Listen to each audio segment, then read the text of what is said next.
All right, welcome into Sports Illustrated Winners Club, where we help you win your fantasy football lineups and all of your NFL bets. It is week 9 in the NFL. I am Bill Enright. With me, Jen Piacenti, Michael Fabiano, and guys, it's already, we thought Buy-Mageddon was bad. This is like Injury-Mageddon mixed with Buy-Mageddon, and there's just drama all week with Aaron Rodgers and Odell Beckham Jr. But before we get to everyone's questions, and we're going to take a lot of questions today, Jen, how you feeling about your Week 9 teams? I'm feeling strong about them. You know what? Got to go in with the victorious attitude. Actually tend to be in pretty good spots. I got lucky this week. So I had good bench depth.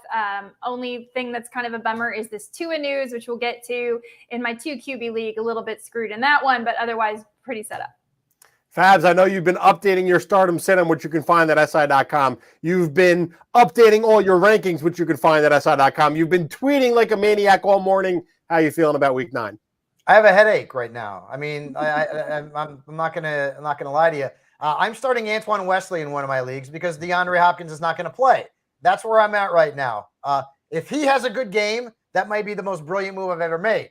But I didn't even know who Antoine Wesley was like a week ago. So that's how it's going, folks. I would give you one bit of advice: forget about the matchups in most cases this week outside of the quarterback position. If you've got a player who's got a bad matchup, but volume is going to be there, the snaps are going to be there, play them. Matchups don't matter this week. There's too many injuries. There's too many teams off. Make sure you play the guys who are going to have the most opportunities. All right, we already had a couple questions come in. Let's get to some right away. And then we'll get to the injury report. We got our player props and best bet, plus Fabs' Stardom Sit-em for Week 9. Some questions that are coming in on Twitter. Need 2 of the following wide receivers: Donovan Peoples-Jones, Van Jefferson, or Boston Scott in a PPR format. What do you guys think? Jen, why don't you take that one? I like Van Jefferson and Boston Scott. I think Scott will be able to get some run game going. It's a really good matchup versus the Chargers. And I like Van Jefferson because, again, really great matchup. And he's seeing nearly a 70% snap share for the Rams. Fabs, we need 2 of these people in a flex PPR league: James Conner, George Kittle, first game back in a while; Adrian Peterson, first game back in a while; and then A.J. Dillon. And again, it's a full point PPR. All right, so I will tell you this. We have heard reports that George Kittle could be on a snap count. We don't know, right? I mean, we have no idea. The same kind of situation, has been talked about with maybe Christian McCaffrey. We just don't know. These are things that we don't know. So on the surface, I'm going to say Kittle, and I'm going to say James Conner. The Cardinals, I think, are going to have to run the football quite a bit in that game because it's going to be Colt McCoy. I know Kyler Murray hasn't been declared out yet. He's not playing, folks, and neither is Nuke Hopkins. Fantasy Veris, our little birds, have told us this. And by little birds, I mean Frankie Tadeo on Fantasy Dirt earlier in the week. So I'd probably go Kittle, and I'd go Conner there. Dillon's up there as well. I think the Packers have to run it, but I like Conner better. All right, let's jump over to some questions from YouTube. Akiva chimes in: Kadarius Toney or Jeremy McNichols? And we know McNichols is going to be at least somewhat of a factor in that backfield once Adrian Peterson gets up to speed for the Titans. Jen, it's a half-point PPR. Are you going with Toney or McNichols? That's a really tough one. I'll go Toney here just because we don't know what's going on with McNichols and Peterson. So I'll go Toney. He has a lot of ways they can play him. Another question about that Titans backfield, exactly like we expected once the news of Derrick Henry went out. We got Fetty Matt chiming in. Fabs, what do you think? Adrian Peterson or Rashad Bateman, the rookie wide receiver for the Ravens? It is a full-point PPR league. I'm going Bateman against the Vikings, who gave up 100-plus yards to both CeeDee Lamb and Amari Cooper last week with Cooper Rush under center. Bateman is active today, so he should be good to go. All right, while you guys are sending more questions in via YouTube, let's get over to this injury report. Jen, for that, let's go over who's in, who's out, starting with the players that are not in action today. Who do you got your eye on? Not action today. In case you haven't heard, Aaron Rodgers. Aaron Rodgers is not playing. Jordan Love gets the start. Tua will be the backup quarterback today. Jacoby Brissett gets the start. So it is still possible he could play some snaps. You never know, but you're not starting him. Do not start Tua. Running backs, of course, Derrick Henry. Saquon Barkley is still out. James Robinson is out. Wide receivers, Calvin Ridley, of course, now out for a minimum of 3 weeks. OBJ not playing. Devontae Parker and Sterling Shepard, which is part of why I leaned a little toward Toney in the last question. And then finally, at tight end, Dawson Knox is out, Blake Jarwin is out, and Noah Fant is out. All right, Fabs, out of all of those players, who do you expect to have the biggest impact once they come back? Saquon Barkley, James Robinson, or Calvin Ridley? Are we expecting him back at all this season? That's something that we don't know. We know he's going to miss a minimum of 3 games. Hopefully, he gets himself right and gets back out there. But I mean, it certainly would be Saquon because even though Devontae Booker's been good, I like him as a stardom this week against the Raiders. It's a revenge game after all. Saquon was a guy that you drafted to be your RB1. He has shown in the past that he has elite skills. But of course, Aaron Rodgers not being there in Green Bay affects everybody in that offense. I will say this though. I'm starting Jordan Love in a couple of leagues. I like the matchup. This is not a guy who's a curtain jerker. And we have seen some backup quarterbacks put up good numbers. Like, do you know that Josh Johnson's going to be a top 8 quarterback this week? He's a 3rd-string quarterback for the Jets. He's going to be in the top 8. We've seen Cooper Rush put up good numbers. Trevor Siemian, all right, beat the Tampa Bay Buccaneers last week. So Mike White last week, really good. So you can't look at a backup quarterback and poo-poo him. The matchup's really good for Love. And I mean, this is a guy who the Packers drafted to replace a Hall of Famer, so they got to have faith in him. All right, let's go over to the players that we do expect in action today, starting with the quarterbacks. Jen, the Texans made a quarterback switch. Tyrod Taylor will be the starter. We do have Tyrod Taylor. So if you lost Tua, this is someone that might still be available last minute on your waiver wire or that you can flip into your DFS lineups if you want to play that game. CeeDee Lamb will play. Amari Cooper will play. Thank goodness, Cowboys. For running backs, Christian McCaffrey is active. He will likely be on a snap count, but I don't see how you're not playing Christian McCaffrey if you have him. Jeff Wilson also active, and there are concerns about Eli Mitchell, so that could be someone you could even pick up on your waiver wire if you need to replace another running back. Jeff Wilson's available lots of places. And finally, George Kittle will start also supposedly on a snap count today. Fabs, Christian McCaffrey, you heard what Jen said. Probably going to be a little bit limited. Are you playing McCaffrey? Are you playing Hubbard? Do you have enough confidence in them both kind of sharing the workload for them to be viable fantasy starters today? I mean, I don't, but we don't know. I mean, we're not in the coach's room with Matt Rule, unfortunately. I wish we were. That'd be great, right? But I feel like McCaffrey is the guy that you play. That's an obvious take. And I don't know that I can play Hubbard. Like, we have heard these snap count situations in the past, right? We've heard that, guys have been at snap counts and then they actually were. And then we've heard that guys were on snap counts and they were. I think it was Austin Eckler last year who was supposed to be on a snap count and he had over 20 touches. We just don't know. But unless you're desperate, I can't play Chuba Hubbard in this game, even though the matchup's pretty good against the New England Patriots. If McCaffrey is back, why would they bring him back at less than 100%?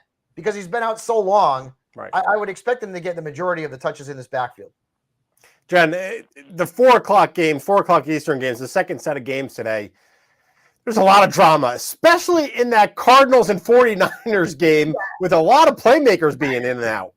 Yeah, and it's crazy because the line keeps slipping in Vegas, right? So first Arizona was favored, now San Francisco's favored, and we're trying to read what we can from this, but we've gotten a lot of conflicting reports. So, the one report is that Kyler's injury is such that if he plays on it, he will not further aggravate it, which says, oh, maybe Kyler will play. And then many other reports are saying, and based on the Vegas line, why would they risk it? It just doesn't matter. There's no point in risking it. They've got to think long game. So we don't know what to do with Kyler. You probably need to start someone. If you don't have someone from the Monday night game or another 4 o'clock game, you need to start a quarterback from the early games. Don't wait on Kyler. DeAndre Hopkins, most likely not starting. I would say 99% not starting. Of course, they're game time decisions. Debo, I understand, probably will play, but beware, maybe he will be a bit limited. So Eli Mitchell, another one, apparently, may have to have a shot to be able to play today. So Jeff Wilson, someone you can pick up. I don't know what to tell you. We're in the kind of week that you probably just have to start who you have. But if you have other options, you may want to pivot. I agree with Fabs that you want to start those Arizona running backs no matter what. All right, let's jump back over to some questions. We have one from Ryan here. Another question about Kadarius Toney, the rookie for the Giants, or the rookie for the Denver Broncos, Javonte Williams. Fabs, it is a half-point PPR league. What do you think about this flex situation? Yeah, that's a tough call. The Cowboys' defense has actually been pretty good against running backs. Leonard Fournette did nothing against them back in week 1. They held Dalvin Cook to next to nothing this past week. A lot of fantasy fans know about that. So I'm going to go Kadarius Toney here. And I don't love him either. I got to be honest with you. You've got the Raiders who are pretty good against wide receivers this season. But Javonte's splitting the touches with Melvin Gordon. That's been a serious headache. You need Javonte to get into the end zone to really have a decent stat line. And I think the Giants are probably going to be playing from behind in this game against the Raiders. So I think Kadarius Toney would be involved in the second half. All right, Jen, we have a question from Chris that involves 7 players. Which 2 should you bench? Okay. He's looking for 5 starters out of this group, 2 on the bench. It's a half-point PPR league.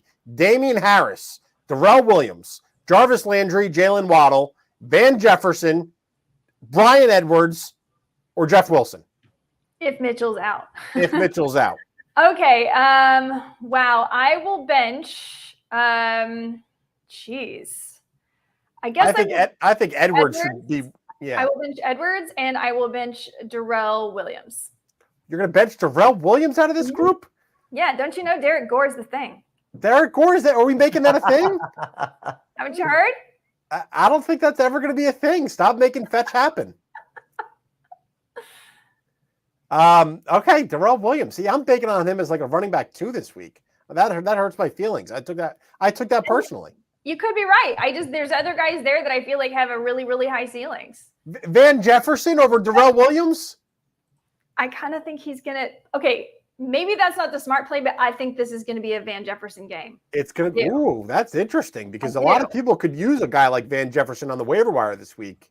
I just kind of think it's his game. Okay. Van Jefferson is a really good guy to have in your back pocket this week. The matchup's really good. The Titans are terrible against wide receivers, and we've got so many wide receivers who are hurt or might play or might not play or might be on snap counts. Like Nuke, for example. AJ Green's not going to play. Deebo Samuel's banged up. Like Jefferson's a nice little key to have in your back pocket. I can tell you that. All right. Van Wilder in the lineup. Okay. Let's go to Rand, Zach Moss or Rashad Bateman. Only 2 players. We like those kind of quick questions a little bit better. Moss or Bateman here. What do you think, Fabs? I'm going Moss. I like the matchup there against the Jacksonville Jaguars. Bateman, I like him as a deeper flex. I have Moss ranked among my top 20 running backs for the week. Nice. Our very own director who has the week off still chiming in with a question for his lineup. That is our guy, Sean Elias. Jen, he has Eli Mitchell, Khalil Herbert, Jordan Howard, or Carlos Hyde, and he needs 2 from that group. And knowing Sean, he is in a PPR league. Man. Okay. Eli Mitchell, Khalil Herbert's likely splitting with David Montgomery. Jordan Howard, we don't even know if he's going to play. Carlos Hyde's the only other one we know is going to play. I hate the matchup. So, gosh, I guess I'm going to go Eli Mitchell and Carlos Hyde. All right. We have another question from Taylor as a flex or a wide receiver option here. We don't know the scoring system, but let's just assume it's a half-point PPR. We'll meet in the middle. Amari Cooper or Jalen Waddle. What do you think, Fabs? Who are you asking? Come on. It's Amari Cooper. Of course. Listen, I like Waddle. I like him a lot. No Devontae Parker. Jacoby Brissett's a guy who's not going to, take a ton of chances downfield. Gesicki and Waddle should get a ton of targets, like no question. I'm going with Amari Cooper here, coming off a big game against the Broncos. Taylor chimed in full point PPR, but as a Cowboys fan, I know you're not going to change your answer. Listen, I am unbiased. I will always give you what I believe. I have Cooper ranked higher than Waddle this week. A lot of questions coming in about Eli Mitchell, and what I heard from a couple different sources is his rib injury is pretty bad, but he's going to play. I'm sure they'll shoot him up with some kind of painkiller before the game, but he is going to play. But remember, Jeff Wilson's back, as Jen reported a little bit earlier. So Scott wants to know, Scott the bum. He's calling himself a bum. That's not good. We want to think positive here in the Winners Club. Jen, Eli Mitchell or Keenan Allen, but caveat, standard league, no points per reception. I'm still going to go Keenan Allen here. Actually, I'm going to go Keenan Allen even more because it's a standard league. Because Eli Mitchell, I don't see why they would use him as the person doing the goal line carries. I think that will actually be Jeff Wilson. It's a perfect spot for Jeff Wilson. And we know that they like to use a committee anyway. Elijah Mitchell's been awesome as they've been able to use him as the lead in this backfield. But right now, if he's injured, there's no reason to go crazy there. So believe it or not, I really like Keenan Allen, even though it's not a PPR league. I'm going to that Eagles-Chargers game. As soon as this show's over, I'm getting in the car, driving to Philly. Oh, look how fancy you are, huh? Well, listen, there's a lot of fantasy superstars in this game. Austin Eckler, Justin Herbert, Mike Williams, Keenan Allen, Jalen Hurts, Dallas Goedert, Devonta Smith. Boston Scott, I'm expecting a good game from. Jared Cook, I need a good game. There's a lot of fantasy superstars, so I have to go make sure my guys are prepared properly and are going to put up the points that I need. What are you going to do? What happens if they're not? I think that game is nerve-wracking because, first of all, Philadelphia's at home. We saw the Chargers are favored by 1.5 right now. Yeah. But why are they only favored by 1.5? I think Vegas knows something. They're down 2 cornerbacks, right? They're down 2 cornerbacks. I also think Justin Herbert's a little bit banged up. I don't know that he's 100%. I fear the Eagles win this one. And I say I fear because I bet on the other side. Jalen Hurts or Dak Prescott? Dak. How can I get an unbiased opinion from you two?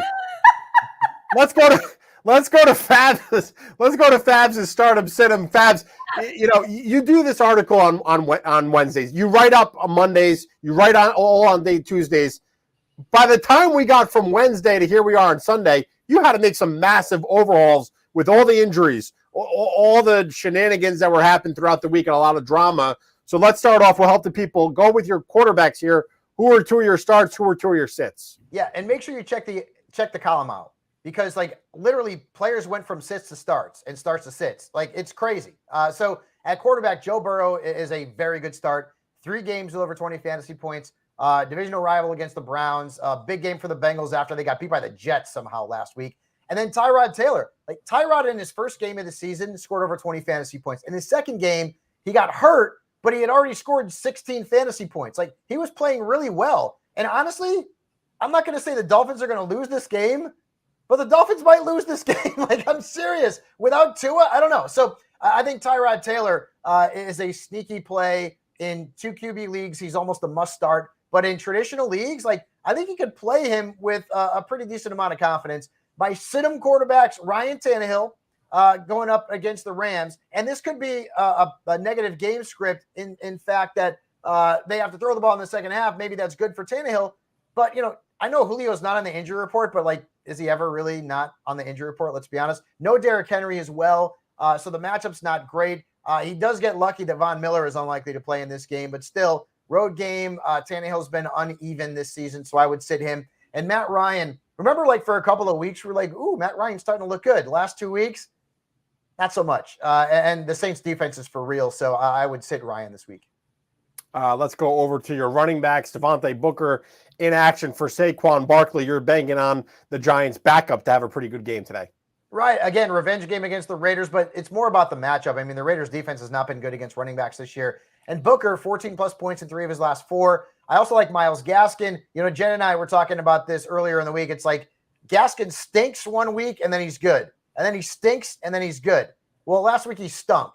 So this week he's going to be good, right? It's a stupid analogy, but they do have a good matchup against the Texans. My sit-em running backs, Khalil Herbert, who will not only have to contend with the Steelers defense, which has been very tough on running backs, but it looks like David Montgomery's coming back. So Herbert, as much as I love him and I love the talent, I just can't play him. And now, this one's obvious, but Chuba Hubbard, he's been a starter for the entire time that Christian McCaffrey has been out. And even though there are reports that McCaffrey might be on some sort of snap count, I just can't play Chuba Hubbard. Jen, what do you make of that Giants-Raiders matchup? I know you're taking the Raiders minus 3 points today. I am taking the Raiders. I think that they need to have a come-together game. I think they have a lot of reason to play and play well. Giants they're just rough, and I just don't trust them. Their defense isn't any good. The Raiders' defense is actually pretty good. We used to make jokes, always start versus the Raiders, but that's not the case anymore. You can run on them a little bit. So, Booker is a good start for sure, but I don't really trust the rest of this team. So, yeah, I like the Raiders, and I do like Bryan Edwards, even though I said to sit him earlier. You're actually going to find that he's in one of my player props for today, and I'm definitely starting him in DFS lineups. We're going to get to those player props in just a bit. Let's jump back to Fabs. And your stardom sit-em for wide receivers, who do you got? Start Brandon Cooks. Again, Tyrod's back. That's good news. I think the Texans are going to give the Dolphins all they can handle. I mean, let's not get things twisted here. The Dolphins aren't good, right? I mean, how many wins do they have this year? Yeah, not that many. So this could be a close game, but I still like Brandon Cooks. The Dolphins have been vulnerable to wide receivers. And then in that same game, I'm still going to play Jalen Waddle, right? Even though Tua is out, Jacoby Brissett is not a guy that throws the ball deep very often. He's going to dink, he's going to dunk, which means a lot of catches out of the backfield for Myles Gaskin and a lot of catch opportunities for Jalen Waddle and, of course, Mike Gesicki. The wide receivers I'm going to sit, Allen Robinson, all right, obvious. He's playing the Steelers. He's had one game with double digits. He's just not that good at this point. But Devontae Smith, earlier in the week, I was pretty confident in calling him a sit. Now the Chargers are down 2 top cornerbacks, which means if you need Devontae Smith, I feel a little bit better about him. I'm not saying he's going to go out there and, scorched earth on the Chargers because the matchup still on paper is bad. But when the Chargers are down a couple of their top cornerbacks, that's going to make things a little bit better for Devontae Smith and the Eagles pass catchers. All right, we'll quickly go over to tight ends. You got Mike Gesicki and Dallas Goedert as your stardoms, and then Tyler Higbee, Hunter Henry as your sit tight ends. Ever since Zach Ertz has been traded away from the Eagles, you're really banking on Goddard as like a top 5 tight end, right? Right, and again, Chargers are down. They're depleted in terms of their defensive backfield, and they have been bad against tight ends this year. They've already given up 5 touchdowns to the position. So Goddard he could be a top 8 tight end the rest of the season. Let's go back to some questions, and then we'll get to Jen Piacenti's player props. I don't know if this is a name, but DYHVFG. I'm not going to try to pronounce it. I'll just spell it. Jen, he has Christian McCaffrey back, but would you start Chuba Hubbard or Kenny Golladay in a PPR league? Look, if you're starting CMC, I don't think you also start Chuba Hubbard. You're just splitting the points, and that just doesn't make sense to me. So I think you got to throw Kenny Golladay in there. All right, one more for you, Jen. Pick 2, PPR league. Jalen Waddle, Jerry Jeudy going against the Cowboys, A.J. Dillon, or Chase Claypool? I'm going to go Waddle and Claypool. Waddle and Claypool. Fabs, what do you think about Claypool on Monday night? He's been a disappointment the last few weeks. Been hoping for more. Not that the matchup's great, but I'd probably go Claypool in that case as well. Jerry Jeudy, who had a really good matchup last week against Washington, nobody did anything. It was really weird, but it was that Halloween wacky weekend. But I do prefer Claypool over Jerry Jeudy this week. All right, let's get into some player props. We're going to start with running backs. We know Aaron Rodgers is out. Jen, tell us why you're focusing on the Green Bay backfield. Yeah, because Aaron Rodgers is out, so it makes a ton of sense, right? I mean, A.J. Dillon has a player prop right now over 44.5 total yards. That means through the air, on the ground. He caught 4 targets versus Cincinnati in week 4 for 49 yards, so he can catch if they decide to throw to him. I know they often don't, but last week he had 16 attempts for 78 yards. So I think you got to roll. This seems like an easy one, over 44.5 total yards. And then for plus money, I really love this one. I can't believe it's plus money. Aaron Jones plus 100 for over 14.5 rushing attempts. Now, he's hit this in half of the games he's played so far. And again, as we know, no Aaron Rodgers. So it seems to me you got at least a 50-50 chance of winning this one, but actually quite a bit bigger. All right, let's go over to some wide receivers. Brandon Cooks, every week you like him. Hollywood Brown over 58.5 yards. And that is also the boosted odds for Michael Fabiano today, boosted from plus 250 all the way up to plus 300 on SI Sportsbook. If they both go over 66 receiving yards, you get a big payout thanks to our friends over at SI Sportsbook. But Jen, individually, you like Cooks, you like Hollywood Brown, and the over receiving yards. Yeah, I absolutely do. And for the reasons that Fabs has already talked about. I mean, Brandon Cooks, he's hit this mark in 5 of 8 games. He hit it in both games with Tyrod Taylor. Tyrod Taylor's back, and he sees 45% of the team's air yards. And by the way, he's also seen the 9th most air yards across the entire NFL. So this should be a Brandon Cooks game. 65.5 receiving yards seems really low. I'm taking the over. Hollywood Brown, same thing. He's hit this mark in all but 2 games this year. And as Fabs mentioned, this is a secondary that was just beat by Cooper Rush. They've allowed 246 passing yards per game. How does Hollywood Brown not get at least 60 of those? Yeah, I'm expecting a really big day from Baltimore today, especially with Lamar Jackson coming off fresh off that bye week. Jen, we have 2 more player props. These are anytime touchdowns, means if they score a touchdown, you get paid big bucks. And you're focusing on 2 maybe off the radar players, but that's why they have big odds. That's Bryan Edwards and Tyler Conklin. Exactly. These are not safe bets, guys. These are dart throws. If you just want to have some fun, throw down $10 and see what you can do. Okay, number 1 is Bryan Edwards plus 230. People may not realize he's playing the second most snaps after Darren Waller. He has a 78% snap share. That was more than Henry Ruggs, and now we know there is no Henry Ruggs. So I believe that gives him a lot more opportunity, and he has that big playability. You know, the Giants have given up 9 touchdowns to opposing wide receivers. That's tied for 4th most in the league. So I like Bryan Edwards as a dart throw here. I also like like Tyler Conklin as a dart throw here. Baltimore is allowing a league-leading 6 touchdowns to opposing tight ends in only 7 games. So that's about a touchdown per game, right? And Conklin was targeted 7 times last week versus the Cowboys. He's run more routes this year than Dallas Goedert, than Tyler Higbee, than Dalton Schultz. He's actually more involved than people realize. So I think this could be a good game for Tyler Conklin. All right, Faz, before we wrap up today, what do you think about that Arizona Cardinals and San Francisco 49ers situation? Kyler Murray's not playing. DeAndre Hopkins not going to – it's not official yet, but everything that we're hearing, those guys are going to be out. Yep. Yeah, both teams have headaches for fantasy managers, right? So with the Cardinals, it's going to be Colt McCoy under center. How much do you trust Colt McCoy? I mean, so you have no A.J. Green with the COVID situation. Nuke's not going to play. And again, it's not been declared that Murray and Nuke are out, but I mean, most of the reports out there, Albert Breer, our very own, is saying that neither one will play. So they got to lean on the run, which means Chase Edmonds and James Conner see an uptick in value. Christian Kirk, Rondale Moore also see upticks in value. I'm playing Antoine Wesley.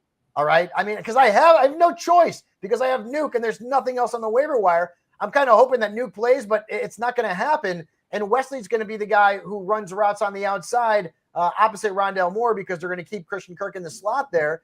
So it's a mess. And then for the Niners, right, you got Debo, who's expected to play but could be limited, which means does Brandon Ayuk see more targets? Well, maybe George Kittle. Wait, he's supposed to be on a snap count too. And then I didn't even mention the backfield where Elijah Mitchell's not 100%, right? He practiced on a limited basis and he had a non-contact jersey on. Well, guess what? The Cardinals are going to hit him in this game today. And you got Jeff Wilson Jr. back.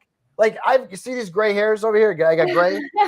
It's games like this that make me have gray hair because we're unsure what's going to happen, folks. So, honestly, don't play Kyler. Yes. Don't play Nuke. Expect these guys are not going to play. If you've got 1 o'clock options who are better than what you'd have at 4 or 8 or Monday night, start them because I don't see these players going in this game against the Niners. And can I also say, sometimes the best bets are the bets that you don't make. This is a game I would stay away from. Even Vegas doesn't know what's going on. Stay away from this game if you want to end up with money in your pocket. It should, maybe one player will really go off and you'll say, oh, darn. But you know what? If you can avoid it because sometimes, again, the best bets that you make are the bets that you do not make. This is one you shouldn't make. Jen, it's worth mentioning, you just gave us 6 player props for today. It's worth mentioning that you are 30-18. You're our only 5-star analyst at Sports Illustrated in terms of your bets. Sharp Rank has you in their top 25 out of over 400 other, betting analysts or betting pickers. So you've been doing incredible. You've been doing incredibly all season long. 6 player props today. You also, your best bet of the week is the Patriots -3. It is my best bet of the week, Patriots -3. But already, now we know a little bit more. We know Sam Darnold is playing. We know New England's going to be out a couple players. So I still get nervous every time we do it. But yes, I believe Bill Belichick will take advantage of poor Sammy D because he's not playing well. I think that he will take out DJ Moore. That limits them. We now know Christian McCaffrey's playing. So yeah, that does add a little bit of intrigue, but probably on a snap count. So I'm still going New England here. They only need to win by 2 field goals. All right, Fabs, just let's sum things up here. What do you have your eye on for week 9? Any parting words that you want to give everybody? Again, I said it at the top of the show here. Folks, forget about the matchups today. Honestly, play the players who are going to get volume, in terms of touches, targets, and snaps.